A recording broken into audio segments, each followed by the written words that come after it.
everyone. Hi. Hi. Hey, Lafayette. There you are. Hey, New Orleans. There you are. Hey, Homa. Hey, Thibodeau. There you are. Hey, Laplace. Hey, Slidell. We made it through a night without a murder in Baton Rouge. How'd you do? I was just thinking the exact same. I was right before we went live. Are you doing your part? I'm scanning my local news here in East Baton Rouge Parish, and I didn't see a single murder or even a non-fatal shooting. And no, I don't think we had a fatal accident either. Not in yeah. East Baton Rouge Parish. No. We had the Thomas Road thing. No, a woman was killed in St. Martin Parish, but that's a tragedy. It was a single car accident. That's a shame. But that's not that close to Baton Rouge. But in Baton Rouge, we've become the parish of death. It's like every night there's something. Somebody gets killed, somebody gets run over, somebody gets crashed. The EBR fist of death. Good Lord. Am I being too strong? The parish of death. Well, I think that we are doing what's called, or what our parents used to call, laughing past the graveyard. You're whistling past the graveyard. That's what my grandma called it. Because we have a reality here that in addition to a very high murder rate, which everybody's working on as hard as they can, we have also now become a very high traffic fatality rate in our area. Yep. And a pedestrian versus car where the pedestrian always loses rate in our area. We have, for some reason, a conspicuously high rate of pedestrians hit by traffic in East Baton Rouge Parish. And I mean, it's not the highest in the nation, but it's among the highest in the nation. Per capita, we're pretty, and I don't get that. I mean, these are not occurring on residential streets where somebody's used to being out in their front yard and there's not much traffic and they walk out and they get hit by the Silverado pickup and they don't live it. These are people that are trying to cross 4-lane divided highways that have speed limits of 60 miles an hour, and they're getting propelled into a near-Earth orbit before they crash back to Earth. How does that even happen? How do you not know, gee, there's 4 lanes of traffic. They're whizzing by me. Maybe I better not venture out here. How the hell do you not know that? On our busier 4-lane streets in Baton Rouge, if you go to the nearest lighted intersection, traffic light intersection, you can wait for the light. There's a button you can push, and the light will cycle for you so you can safely cross the street. But unfortunately, people just want to cross the street when they want to cross the street. And that's what happens. It's almost always what we used to call jaywalking, which was crossing the street between the crosswalks. Yeah. Well, and again, look at the areas. Segan Lane, where the fatalities have occurred, is 8 lanes with a turn lane in the center. Mm-hmm. And it's always full of cars. It's about 150 feet across. Yeah, you better be damn quick. You better be a sprinter. sprinter. That. Airline Highway.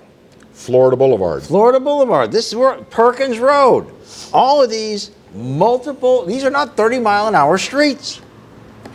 Hey, is this Darwinism at work? Well, I'll tell you what. I'm going to tell you from personal experience, not every time that you have one of these, near-miss situations, sometimes the pedestrian is basically strolling across that very busy multi-lane street and daring you to run. I've seen that. I've seen that. No. I'm a pedestrian. I know the law. You're supposed to slow down and not hit me. And it's like, yes, I will, and yes, I do. I will slow down to a dead stop if I need to avoid hitting a pedestrian. I had one the other day. Again, another high traffic fatality area, Burbank, particularly Burbank at Bluebonnet. All right, and you've got 6 lanes if you count the turn lanes, and you've got traffic signals, which are very, very helpful. And yes, you can get a walk sign there.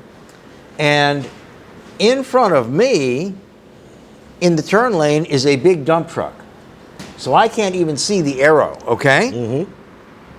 But he saw it, and he goes, and the person next to him goes, because it's double turn lanes. Right. And in between the first car and the dump truck, as I'm accelerating to make my turn, and this guy is acting like he's walking to a candy counter and going to decide which of the bonbons he wants. Yep, and you will slow down for me. He came very close. I came very close. But then again, we also This happened today, and I'm thinking the person was drunk. But a black late model Jeep Grand Cherokee, first in line in the turn lane for the arrow. Arrow turns green, they don't move. Person behind them taps their horn. They don't Precious move. seconds going by. I lay on my horn. The person behind me lays on their horn. And finally, this person goes through, and They make it. they made it. The person behind them made it on the yellow. And the fourth guy, he squealed his tires to make through. It was red. And we were all pissed. Now, this fool is now riding, and wheels hitting the white lines on this side, wheels hitting the skip line on this side, wheels hitting... And what are you thinking? I'm thinking drunk. I'm thinking phone. I did. I picked it up. No, I'm thinking he's playing with his device. No, he behind the wheel. He was so weavy and not recognizing horns behind you. 3 cars honking. But I actually was going to call the cops with the license plate because I could read it and say, you got a drunk driver on Jones Creek Road. And he turned into a residence. And I figured, all right, he's off the road. He's done.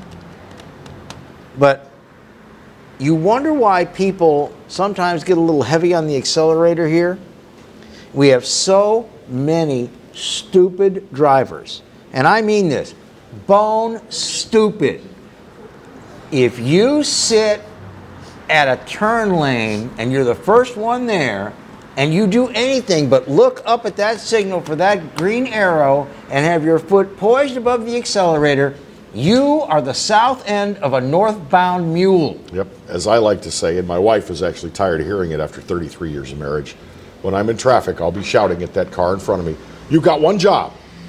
One job. Keep your eye on that light. When it turns green, put your foot on the skinny pedal and move. Yeah. Yeah.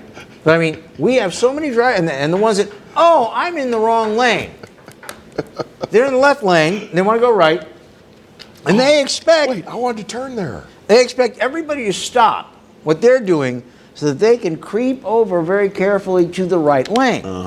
And again, I have proposed it for 20 years.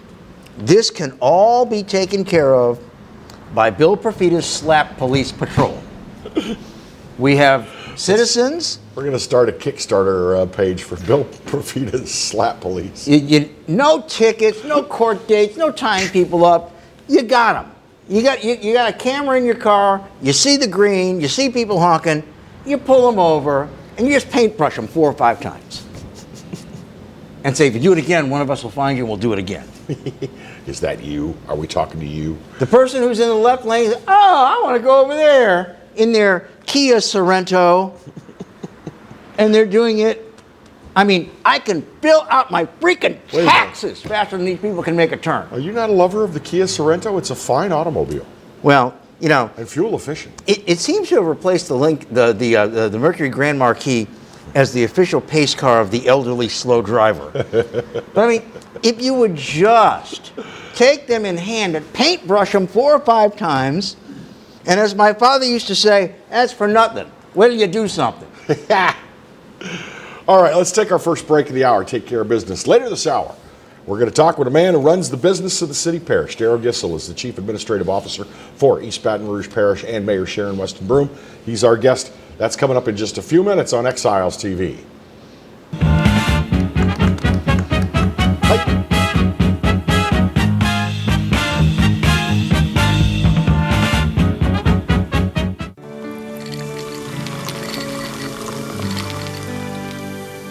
No one can stop me when I taste the feeling. Nothing could ever bring me down. Nothing could ever bring me down.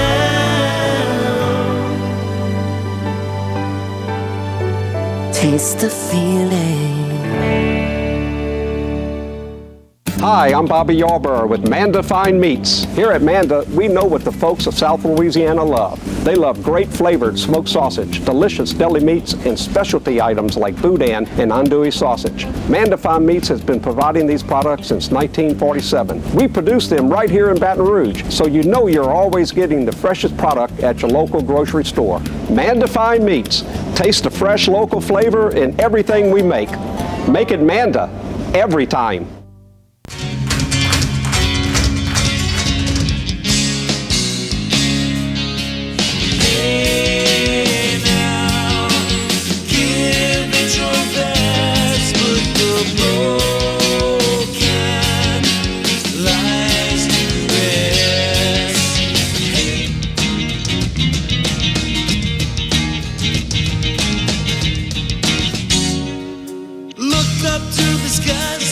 Desire in your eyes, but you can't keep it in your heart.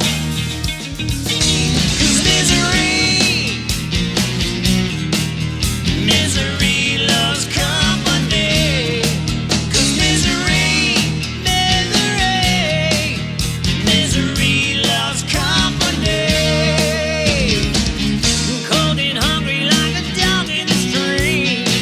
I get a raw deal every.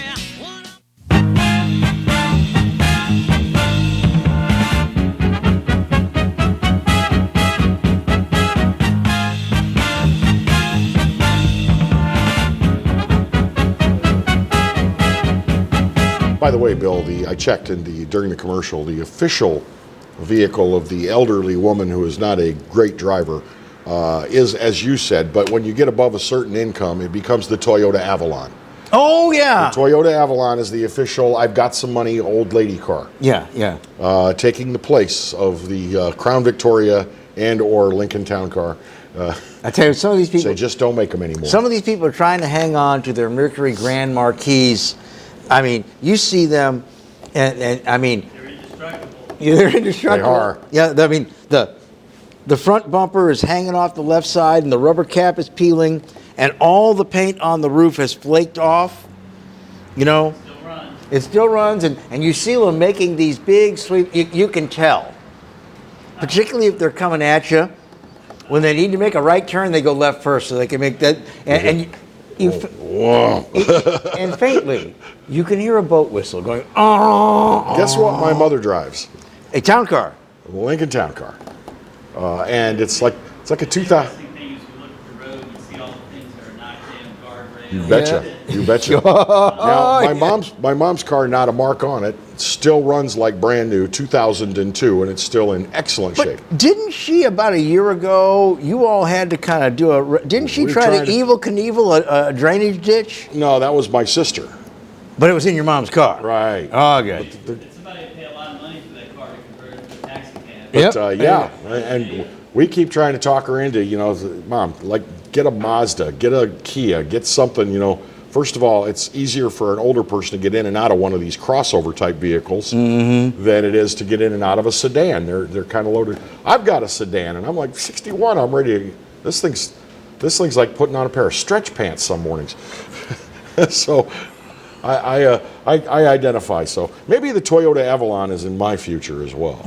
So Michael O'Keefe, the former president of the State Senate, Yeah, I remember him. has passed away at the age of 89. God bless him.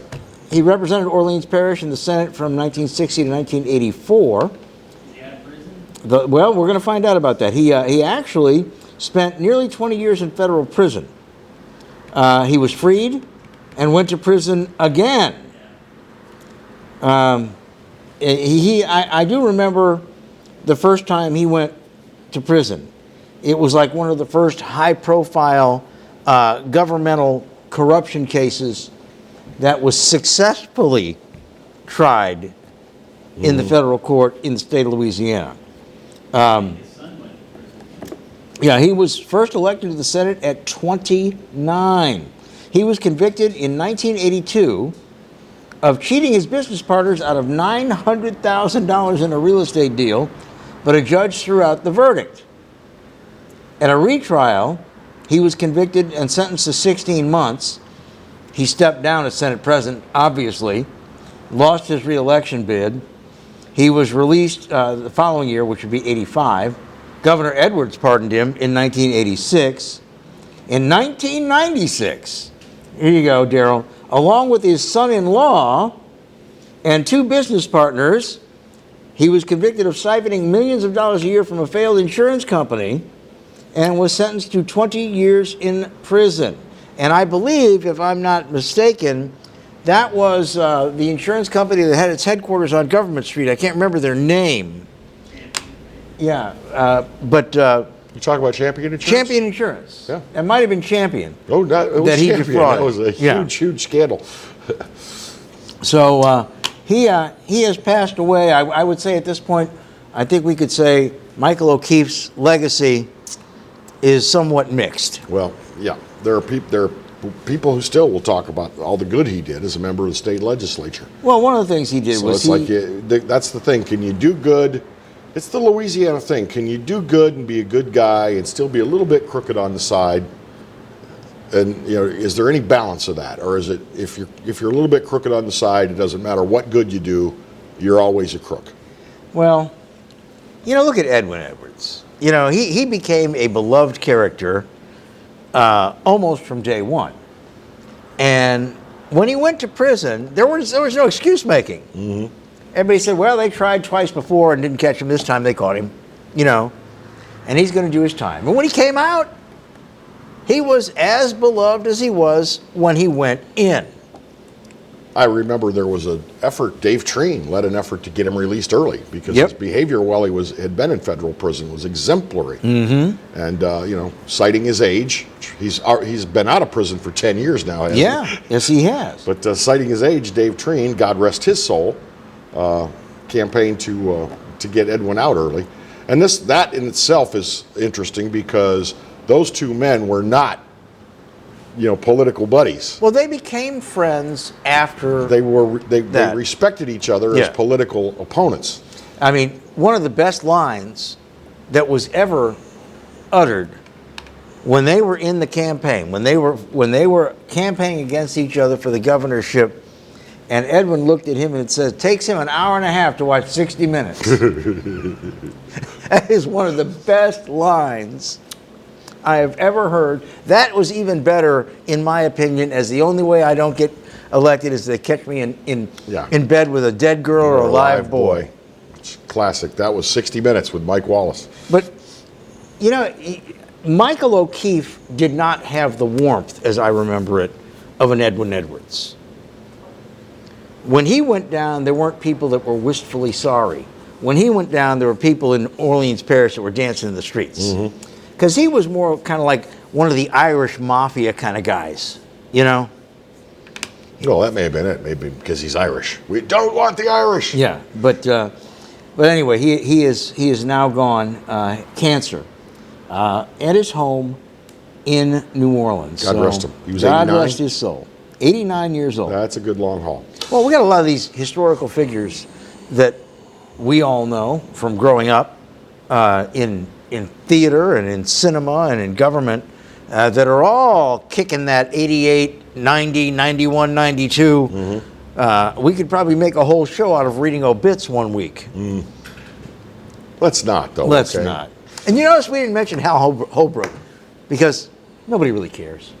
Hal Holbrook was a fine actor. I think that, unfortunately, in my opinion, Hal Holbrook, the stuff he was best associated with was not his best work. No. It was, did you ever see him do Mark Twain Tonight? Well, that was some of the cheesiest over-the-top crap I've ever seen. That corn-pone, squeaky voice crap, I was like fingernails on a blackboard. But Hal Holbrook was a very talented and at times very nuanced actor, and he was a gifted actor. So one of his best roles was playing Chester Nimitz' intelligence officer in the movie Midway, when Nimitz was being played by Henry Fonda. And he really did some good acting there. But there it is. We will be back in a moment with Darryl Gissel, Chief Administrative Officer of East Baton Rouge Parish, in just a moment on Exiles TV.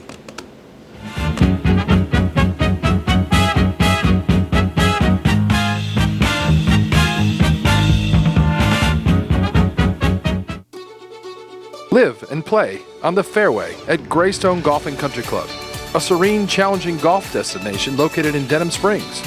For tee times and membership opportunities, go to greystonecountryclub.com.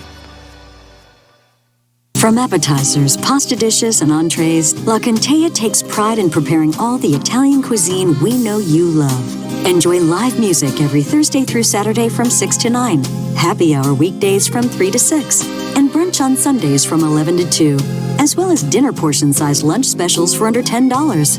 Visit our website to view our menu and book a party or meeting in our large banquet room. Once you try La Contea, your Italian dining will change forever.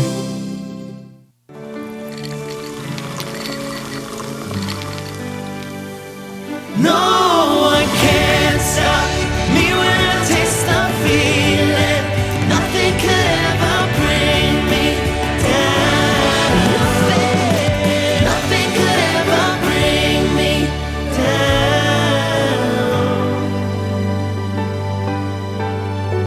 Taste the feeling. Hi, I am Dr. Farrell Frugier Jr., and I am a general dentist at Frugier Family Dentistry. I was born and raised in Baton Rouge, Louisiana. I went to Catholic High School, LSU, and LSU School of Dentistry in New Orleans, where I received my DDS degree in 1986. I always have and will continue to be committed to continuing my education, to invest in technology which makes the diagnosis and delivery of dentistry more thorough, more comfortable, and more aesthetically pleasing. In our practice, we are here to serve the patients. We want to improve their quality of life and to develop relationships with our patients. In dentistry, we have a chance to impact lives on a daily basis, not just by doing dentistry, but by getting to know them and being a part of their life. We also believe in giving back to our community. So every year, we give back to the Greater Baton Rouge Food Bank, Toys for Tots, and Mary Bird Perkins Cancer Center. Please stop by and visit our office. We would love to take care of you and your family. Team Honda wants to thank you for once again making us Louisiana's #1 new car dealer by offering you never-before-seen savings. For the first time ever, get 0% financing up to 60 months on some of your favorite Honda models. Get thousands in savings right now at Team Honda on Segan Lane.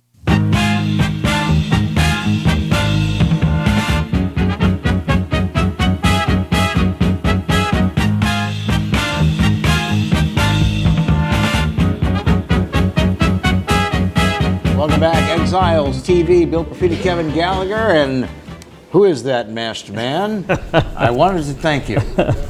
Darryl Gissel, CAO, Chief Administrative Officer, for those of you out in the other parish, of East Baton Rouge Parish is with us.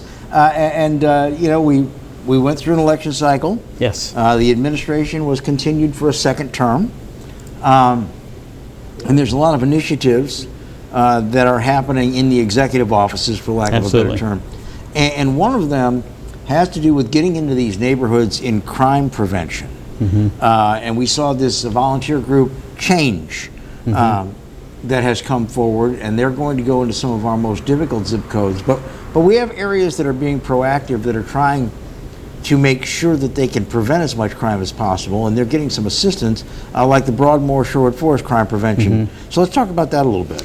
You know, for the last 4 years, probably the last 2 years, we built the Real-Time Crime Center, which allows police to see things that happen in real time through cameras. Over the last year, we have worked with the Sherwood Forest Crime Prevention District to tie in their cameras into that center. So as things happen, the police can actually go in and immediately see what's happened. So their crime camera district is going to be the largest crime camera district in the whole state. Wow. Every exit and entrance that comes into Sherwood Forest will be monitored. They are now. And there's a lot of entrance and exits. Yeah, I think we may have 75% of those cameras tied in now. And so they're tied in also with license plate readers. So one of the issues with cameras in the past, you could see what was happening, but you didn't have any way to identify the person doing the crime. These cameras now have license plate readers. So if the police are looking for a red car that committed a crime, they can go in a time sequence to figure out exactly what red cars went through, and they can look at the license plate also to figure out who owned the vehicle, which gives them much closer. Right. It's amazing what the technology can do. And in today's world, law enforcement, in order to really solve crimes, they need every tool they can possibly have. In many cases, criminals have been able to outfox law enforcement because they have more tools in their box than we do. So Sherwood Forest is the first prototype in realizing those crime camera districts are run by local neighborhoods. And in order to get through that whole process of permitting, all the things that you have to do to tie those cameras in, it's huge. So they were the prototype, and I think we've worked through most of the obstacles in the way. So now we can roll out the other neighborhoods that want to come in. What is the major impact as far as the homeowners association? Are they trying to deter burglary? Are they trying to deter high-speed, driving? What are they most concerned about with these? Because obviously, if you've got a license plate reader, you see the car coming in, there is a burglary that is somewhat proximate to that car coming in. You're going to try to catch up with that person based on what the. So what is it? What are they trying to prevent most? I think really it's those crimes: car break-ins, house break-ins, any type of violent crime. We do frequently get from neighborhoods the issue of people speeding, and that's when neighborhoods call in and say, we want speed bumps. Well, I think most drivers hate speed bumps. Oh, they do. They're inconvenient, and the way it works now is a neighborhood can ask for that. They have to prove that there's certain issues, and they have to pay half the cost. One of the things we've talked to the city council about before is we have the ability to with the red light camera program, which gets controversial, to bring in speed cameras, which could be mobile, they can be attached to a vehicle, so that can help deter that by issuing tickets. But part of the issue with issuing tickets, even for speeding, is then you have the enforcement issues. People really just want to snub their nose at government, they just don't pay the ticket. Yeah. And then we have to fight to collect the tickets. Enforcement in every issue across city government is very difficult, and that's what the public has to understand. We can issue a fine, we can issue a ticket, then we have to fight to collect those. Well, I notice this calls for speculation, but I think that there's an opportunity here that this only becomes 100% effective when you get 100% coverage. Because if I'm Johnny Burglar, and I've been making a decent living for myself going into houses in Sherwood Forest, and now I know they're catching my license plate, I'm just going to go to Terra for now. So when or I'm going to go to Shenandoah, right up the road here. So when are all these going to come online, these other ones? It's never going to be 100%, but in addition to the neighborhoods, which, the neighborhoods have to be willing to participate in that. And some neighborhoods have crime districts, some don't, some have voluntary fees. We're also having the ability to tie businesses and individual households in. Let's say if you live in Terra and you want to lend us your household camera, give us access, you sign a form, and then we have the ability to call you up if something happened and say, can we look at the footage on your camera? So it's across the board. It's going to take a good bit to get people across the board engaged, but it helps in a big way. Is it automated enough, for example, if I've got a car that's been reported stolen, and I'm not a real good car thief, and I haven't changed the plates, and the license plate reader, is it automatic? Does it pop up, this is a stolen car, so you can dispatch somebody immediately? They have the ability to do that in certain cases. That's pretty cool. Right. It's amazing what the technology can do. My question is, how does all that fit in with the city parish budget, getting these things done? I mean, in the case of the Sherwood Forest Group, their neighborhood is paying for the camera installation, and we set up the city government. We set up the points at our emergency management center where the portals are there to tie those in. We've actually paid for that. So, and Murphy's been able to tweak his budget enough to bring the technology in.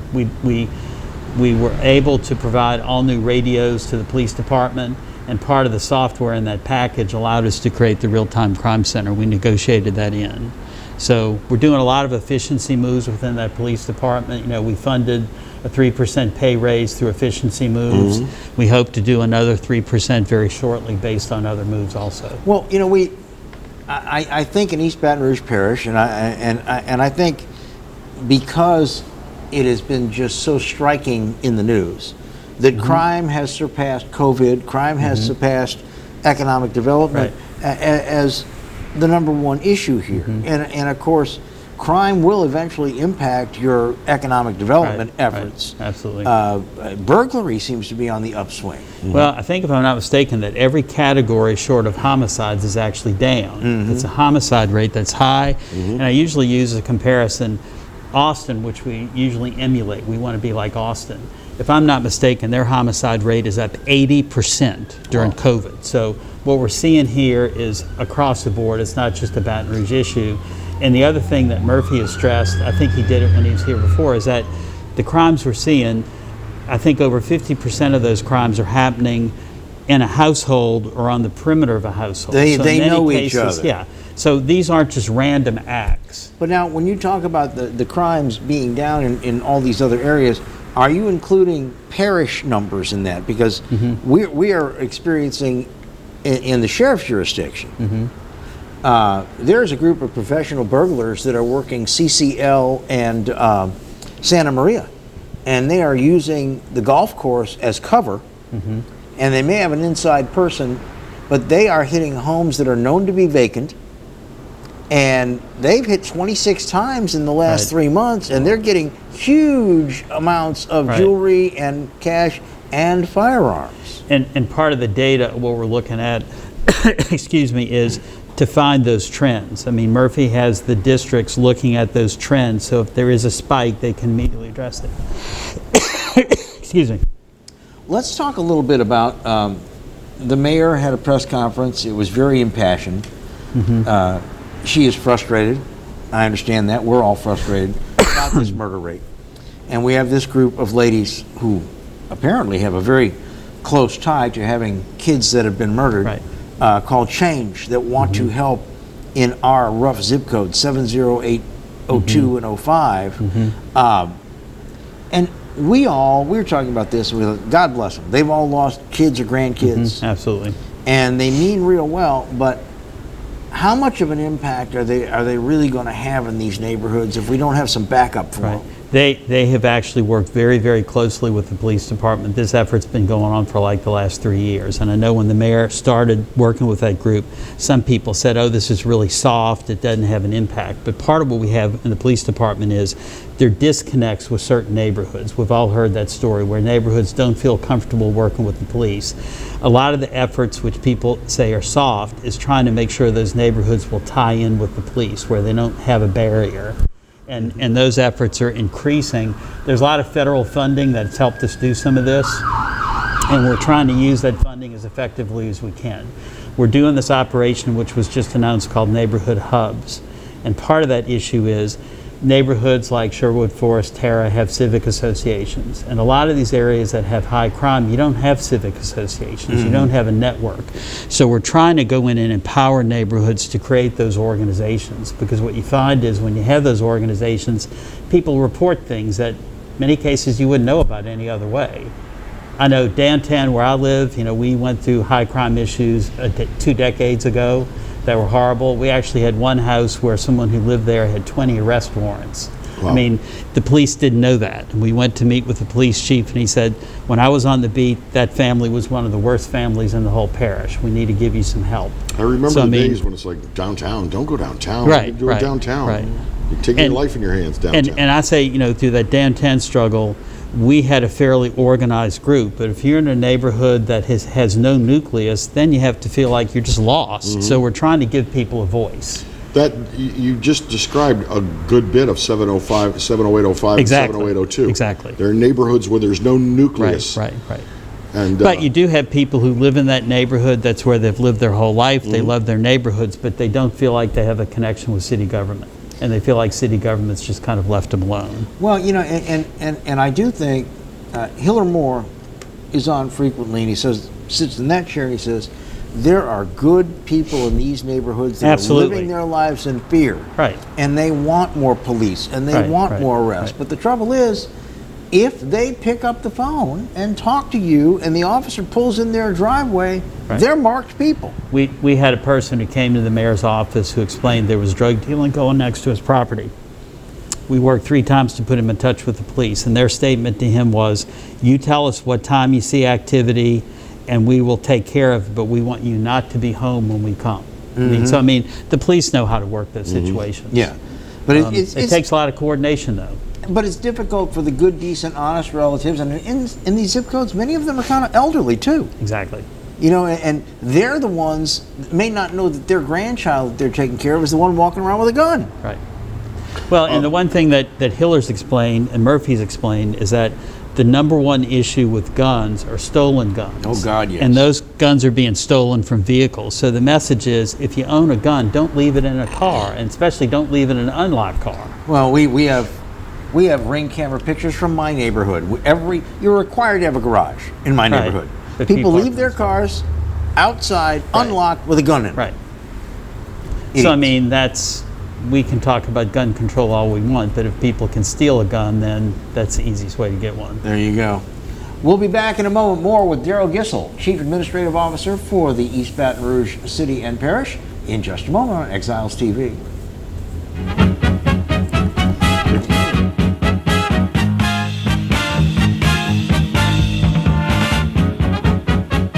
Bolello's Furniture and Appliances, your dependable independent.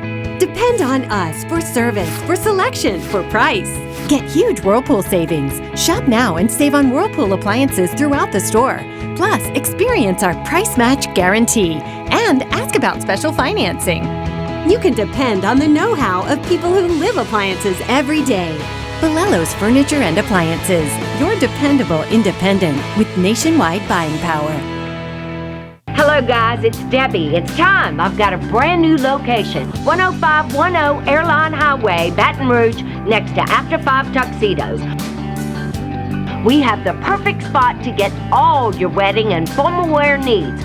Come see our one-of-a-kind name brand and get great prices. With 30 years experience, the best customer service anywhere. It's Debbie's Bridal, Airline Highway, Baton Rouge. See you soon. Hi, I'm Hurricane Betsy Barnes. And I'm Dr. Kay Siller with The Rocket Right Show. We are two busy blondes on the go showing off life in Louisiana. Watch us on Pelican Sports Network. And Talk 107.3 FM. Check local listings for times. Of all the auto brands on the road today, only one has been named the best auto brand for 6 straight years. That brand is Mazda. Come shop and save on the award-winning lineup of new Mazdas right now at Baton Rouge's Mazda dealer, Team Mazda on Airline. I owed the IRS $10,000. The IRS garnished my wages. They put a lien on my house. I'm self-employed and didn't report all my income. They claim I owe a lot more than I do. The IRS is the most powerful collection agency in the world. They do not give up until you pay. I couldn't sleep. We were being audited. I called Tax Solutions Now, and a great big weight was lifted off my shoulders. I called Tax Solutions Now, and they got the IRS off my back. Tax Solutions Now had my wage garnishment lifted in 48 hours. Tax Solutions Now can get you help. Our agents know the rules, can stop the pain, and get you the best deal. Tax Solutions Now saved my business. I qualified for the Fresh Start program. I paid less than I owed. We connect you with a team of former IRS agents and tax professionals who get the IRS off your back. Time is running out. Call Tax Solutions now. Call 800-778-4345. 800-778-4345.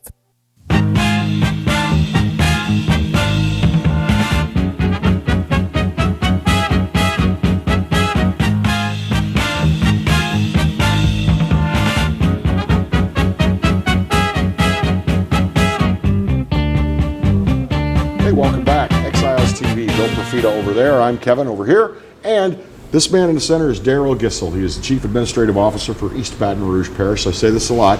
It's because it is the state's most populous parish. It's a big job to run a parish like that. We talked about something briefly before you got mic'd up, and I wanted to get a little discussion of that going. Sometimes, whether it's bad drivers or automobile accidents or whatever you want to call it, we have damage done to our city parish infrastructure. Absolutely. And sometimes that damage can be pretty costly to repair. And I mean, is there money budgeted for that, or do we have to just suck it up sometimes when a big repair comes up? I'm a broken record on this. Anytime we see that damage in right of way, we need to make certain that it's documented. If there's a car accident, the police, the law enforcement group that goes off is supposed to check off on the ticket or the accident report that there's damage to public right of way. And then we in turn go back at an insurance company or the person to try and collect the money. But if the information's not passed on, then we lose that revenue. So we're pushing with everybody to make sure that's done. Example, if it's a state cost, they need to have that information too. We frequently have light poles that are taken out on the interstate. Those things are unbelievably expensive to replace. And and again, we can collect it. Our traffic division looks for that information. We're trying to make sure that we're doing everything we can to get those boxes checked off. Do you ever seek to hold the actual motorist who did the damage responsible? Yes. So when it's checked off on that, it goes to the parish attorney's office. They file a claim with the insurance company.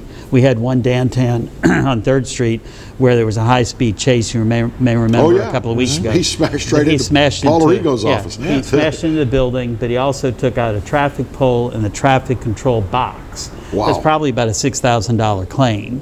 The car was a 2015 vehicle, so you would think that person's got insurance. We're looking right now trying to make sure that's documented. Yeah. People with insurance don't run from the police. Yeah. Well, it sounds like there is an insurance policy. The question is it up to date? Has a person paid the premium? Well, and this is, but I mean, I think what a lot of people understand is that the state and the parish and the city sometimes get sued for substandard roadway if something is broken, knocked down, that would have aided them or kept them from having this accident. If it had been reported and properly documented, they could replace it. And those suits can run into the millions. Absolutely. If you lost a guardrail over Wards Creek and it wasn't replaced because nobody knew about it, and a car goes off 3 months later, and it's a double fatality because the guardrail would have kept them from going off into Wards Creek, you're looking $3-4 million. Right. It all comes back to documentation and make certain that everybody in our chain is following up on it. And like you said, it's a huge organization, so making sure that everybody's following the process is a huge task. That's what we need to be doing. Let me ask you this. Why is the state police no longer working accidents on some of these state highways? I think that was a change, I guess, in state law. I think they've turned the interstate over to the local governing authorities. I think the police and the sheriff write all those tickets or write the accidents, if I'm not mistaken. So where the interstate is passing through a municipality, the sheriff or the local police will handle it. Now, as far as I know. State police doesn't mind working speed on those. I see them on the side of the road with their radar running. And I think Murphy has a new grant for city parish to do speed enforcement. I know that's one issue that people have all the time is what about speeders? Well, the real point that I would forward is that we've been talking about getting more cops into our high crime areas, and now we're going to have more cops tied up on I-10 at Bluebonnet writing tickets and working accidents. Right. The timing on this stinks. Right. Well, I think in the grant case that allows us to do overtime duty, et cetera, so it provides extra funding. It's not our funding, the federal and the grants. ability for cops to make more money. But we have issues, a sore subject, red light cameras. A lot of controversy over those. People say, well, you shouldn't have red light cameras, you should have police out giving tickets. Well, it goes back to the same thing. We need to be versed in how do we use modern technology to do law enforcement. Personally, I have no problem with red light cameras. I have no problem with a license tag reader, which tend to be a little more covert. They're a little harder to notice when they're in places. But you can see them on the sheriff's vehicles. There's little boxes that sit on their roof rack. But it's like if I am obeying traffic laws, I have nothing to fear from the red light camera. No. Right.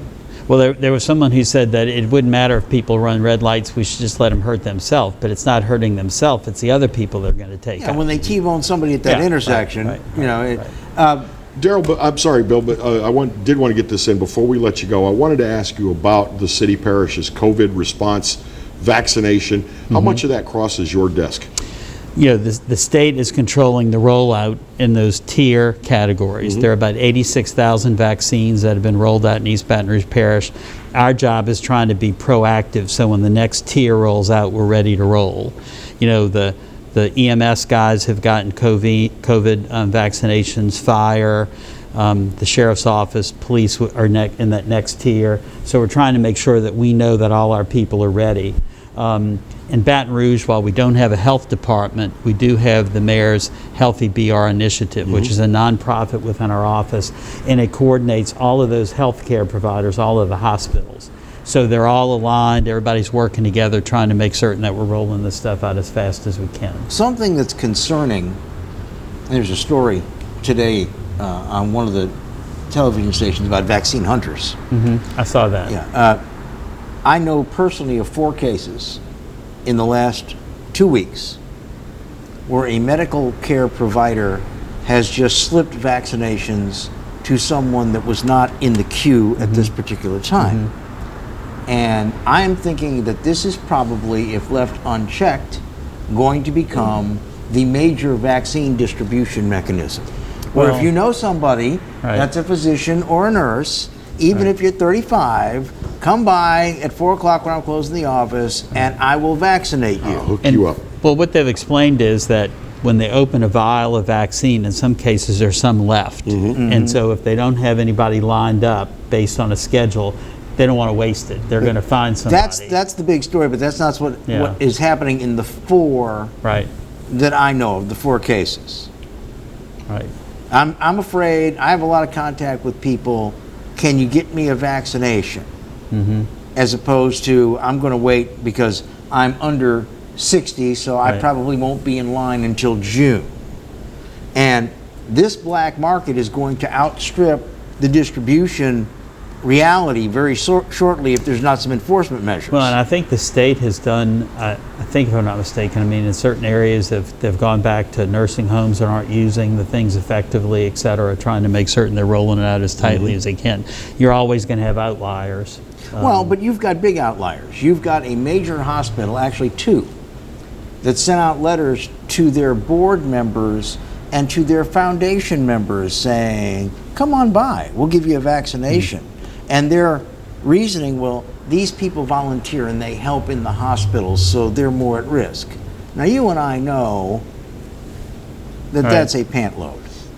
Well, I know there's certain groups, like I know of one hospice group in a different city where they've given vaccine to their volunteers who are working with people in hospice type situations. So, but they're not giving vaccines to their fundraisers. No.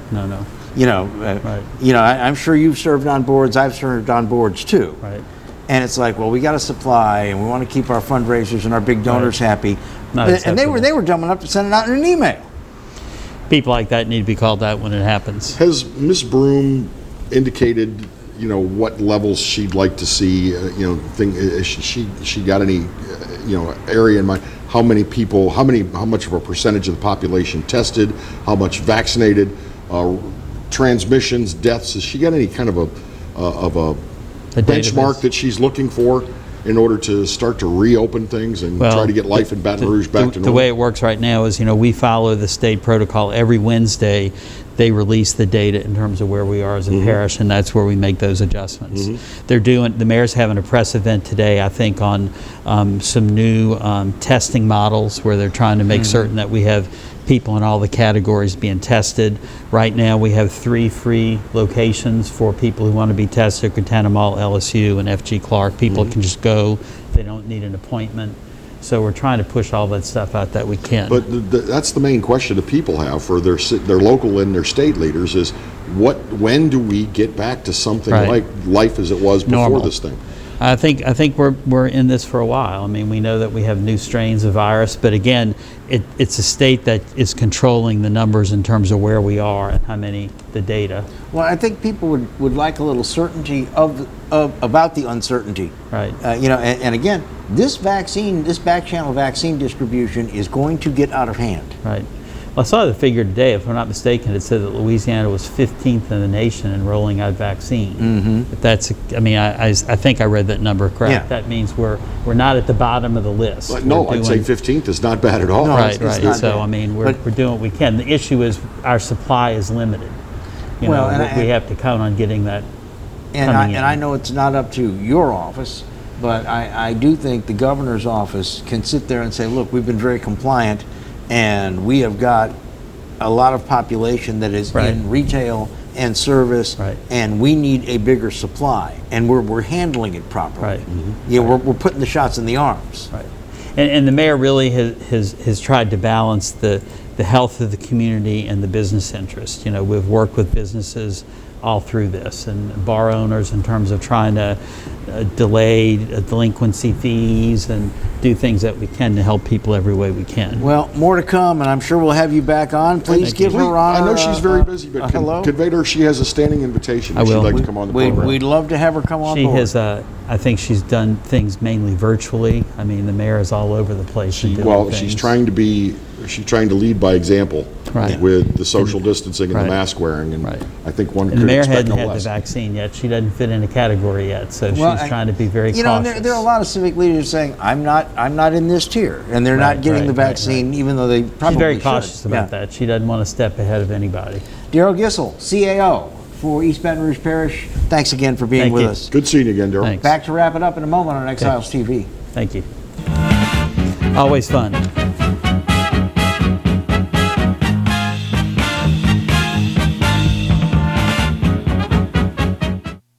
Caught spiders?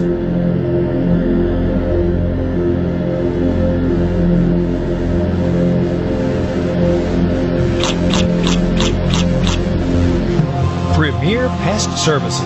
We're making 2021 the year of savings, and it starts right now at Team Toyota. Come get a new 21 Corolla for just $189 a month, or get a 20 Camry for just $19,995. It's a year full of savings starting right now, right here at Team Toyota. Hi, I am Dr. Farrell Frugier Jr., and I am a general dentist at Frugier Family Dentistry. I was born and raised in Baton Rouge, Louisiana. I went to Catholic High School, LSU, and LSU School of Dentistry in New Orleans, where I received my DDS degree in 1986. I always have and will continue to be committed to continuing my education, to invest in technology which makes the diagnosis and delivery of dentistry more thorough, more comfortable, and more aesthetically pleasing. In our practice, we are here to serve the patients. We want to improve their quality of life and to develop relationships with our patients. In dentistry, we have a chance to impact lives on a daily basis, not just by doing dentistry, but by getting to know them and being a part of their life. We also believe in giving back to our community. So every year, we give back to the Greater Baton Rouge Food Bank, Toys for Tots, and Mary Bird Perkins Cancer Center. Please stop by and visit our office. We would love to take care of you and your family. From appetizers, pasta dishes, and entrees, La Contea takes pride in preparing all the Italian cuisine we know you love. Enjoy live music every Thursday through Saturday from 6 to 9, happy hour weekdays from 3 to 6, and brunch on Sundays from 11 to 2, as well as dinner portion-sized lunch specials for under $10. Visit our website to view our menu and book a party or meeting in our large banquet room. Once you try La Contea, your Italian dining will change forever. Live and play on the fairway at Greystone Golf and Country Club, a serene, challenging golf destination located in Denham Springs. For tee times and membership opportunities, go to greystonecountryclub.com. Hi, business owners. Phase 3. Woohoo! But do your customers know you're back? Well, that's where the Clarence Bug Show and Pelican Broadcasting can help. Right now, we've got great rates on advertising packages to help you get the word out. Shoot me an email at bugsclarence@gmail.com. Or better yet, call me up. I'd love to talk with you. 225-485-6839. Let's get together and make Phase 3 the best it can possibly be. Got termites?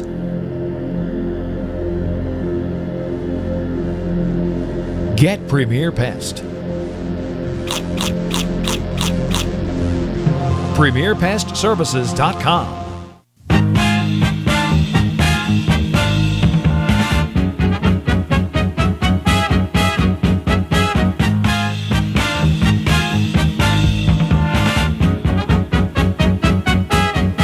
Back with Exiles TV. And Bill, I know the anti-vaxxers are going to love this story. They'll be clamoring on it. I expect this will be shared all over social media soon. Gloucester, Virginia, a woman who received the Pfizer vaccine for COVID-19 last Saturday, the 30th, passed away only hours after the first shot was administered. According to, I'm going to have to put on my eyeglasses, I'm sorry. According to local TV station WTKR, Drenae Keys, a local singer, grandmother of 6, vaccinated with her first dose of Pfizer in the town of Warsaw shortly before she found herself unable to breathe, and she began vomiting and was not able to breathe. While that was going on, it was after this that fluid filled her lungs and she died. She suffered from obesity, diabetes, sleep apnea, but was still eligible for the vaccine. I'm going to say that again. Obesity, diabetes, and sleep apnea, but was still eligible for the vaccine. Having had an anaphylactic reaction one time, it's very serious, but I am surprised that it has taken this long. One of the things that we never talk about, and we should talk about it more, you see it on the TV ads for drugs. About, can cause this reaction, which can lead to death. Oh, yeah, it's horrifying listening to that list of things sometimes. Anytime you put something into somebody's body with a needle,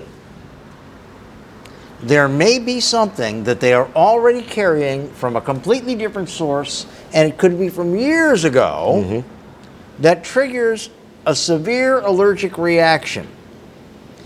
And that's why they make you wait around for a half an hour after you get most injections these days. Because back in the 60s and 70s, there were people who were dropping like flies and nobody knew why until they figured it out. It is exactly the same thing as somebody with a peanut allergy that doesn't know it. And the first time they get a little... How do you find out? Well, they get a little peanut dust on them and they don't make the connection and they don't feel really well. They might get all weepy and sneezy and, the next time the lungs start to burst, histamine into your lungs, you fill up with fluid, your tongue swells, you're dead. That's the second one. That's the serious one. And this poor lady probably had ingested something or had another medication at some point for all of her troubles that carries something that triggered an immune response in her that is also in a vaccine. Remember, all vaccines have to trigger an immune response in you to work. Yep, that's what they do. That's what they do. So, according to the CDC, there have been over 3 million doses of the Pfizer vaccine given out, and only 45 documented cases of an anaphylactic shock, an anaphylactic reaction to this vaccine. And this is the first fatal anaphylactic. It's a terrible thing, and it can be fatal very easily. So, God rest her. But I mean, this is part of the bargain, folks. Don't let this scare you. It's just part of what happens. Hey, tomorrow morning early, Facebook Live will be here. We'll be on Facebook Live from La Divina Italian Cafe, and we hope you'll join us then. Clarence Buggs is on the way next. Have a good day. God Bye-bye. bless.